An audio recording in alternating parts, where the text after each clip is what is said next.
তো গল্পের শুরুতেই নিপা তার স্বামীর ব্যাপারে জানতে তার আত্মার সাথে দেখা করতে গেল। আর কয়েকদিন আগে নিপা একটা মৃত ব্যক্তির শরীরে তার স্বামীর আত্মা দেখেছিল।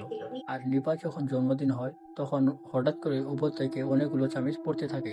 আর নিপা মনে মনে ভাবতে থাকে যে এই চামিচগুলো যখনই পড়ে যে তার স্বামী তার সাথে কথা বলতো।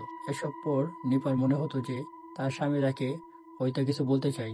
আর এসব কিছুর পর নিপা এক অনেক বড় বৌদ্ধর কাছে চলে যায়, যে আত্মাদের সাথে কথা বলাতে পারে।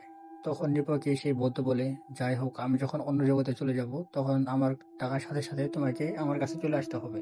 আর তারপর লোকটি মন্ত্র পড়তে শুরু করে।